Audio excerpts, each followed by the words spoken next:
ડીસાના રેઝમેન્ટ વિસ્તારમાં ભાડાના મકાનમાં રહેતા યુવકની લાશ મળી આવતા ચકચાર મચી છે। બનાસકાંઠાના ડીસાના રેઝમેન્ટ વિસ્તારમાં ભાડાના મકાનમાં રહેતા અને નાસ્તાની લારી પર નોકરી કરતા યુવકની લાશ મળી આવતા ચકચાર મચી જવા પામી છે। ઉત્તર પોલીસ સ્ટેશનના પીઆઈ આર.એ. ઝારિયા સહિતના પોલીસ સ્ટાફ ઘટનાસ્થળે પહોંચી તપાસ શરૂ કરી હતી। બનાસકાંઠા જિલ્લાના ડીસા ખાતે રેઝમેન્ટ વિસ્તારમાં એક રહેણાંક મકાનમાંથી કિરણ ઠાકોર નામના યુવકનો મૃતદેહ મળી આવતા ચકચાર મચી ગઈ છે। આ ઘટનાના પગલે લોકોના ટોળા ઉમટી પડ્યા છે। સમગ્ર વિસ્તારમાં ભયનો માહોલ ફેલાયો છે। પ્રાથમિક દ્રષ્ટિએ હત્યાની આશંકા મૃતક યુવક કિરણ ઠાકોરનો મૃતદેહ મળી આવતાની સાથે જ તેની હત્યા કરવામાં આવી હોવાનું પ્રાથમિક અનુમાન લગાવવામાં આવી રહ્યું છે।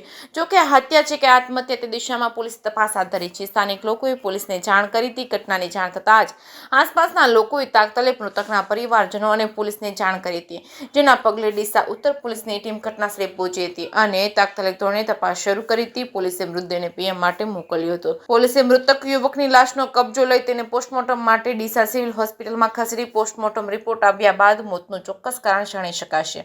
હાલ પોલીસે હત્યા અને આત્મહત્યા બંને પાસાઓને ધ્યાનમાં રાખી સઘન તપાસ કરી રહી છે। આ ઘટનાએ સમગ્ર ડીસામાં શોક અને ભયનો માહોલ સર્જાયો છે।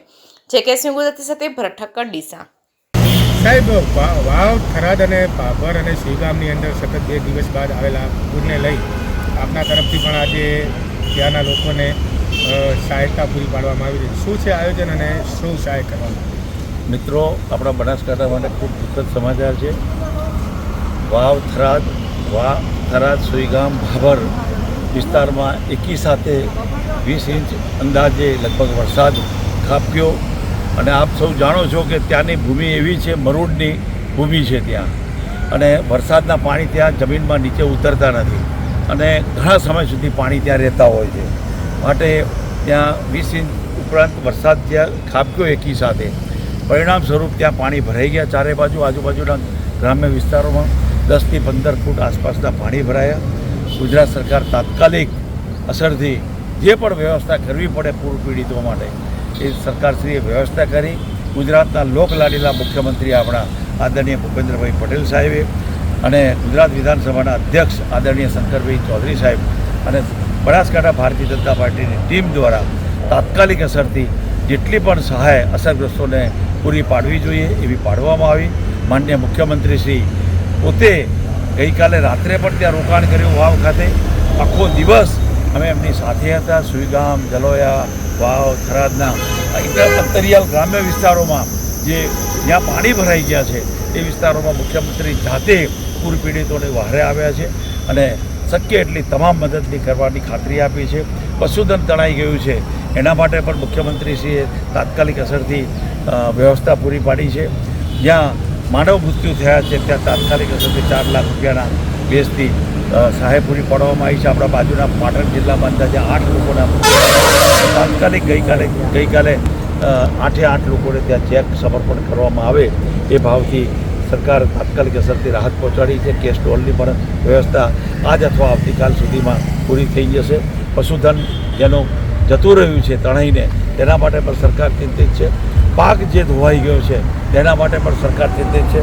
આ સરકાર સંવેદનશીલ સરકાર છે જે દાદાના હુલામણા નામથી આદરણીય મુખ્યમંત્રી શ્રી ભૂપેન્દ્રભાઈ પટેલ સાહેબ કોઈપણ જાતની પોતાના સ્વાસ્થ્યની પણ ચિંતા કર્યા વગર જ્યાં પોતે પાણીમાં સતત સાથે રહી અને પ્રજાને દુઃખમાં સહભાગી થઈને જે પ્રયાસ કર્યો છે એ મિત્રો ક્યારેય ભૂલી ન શકાય।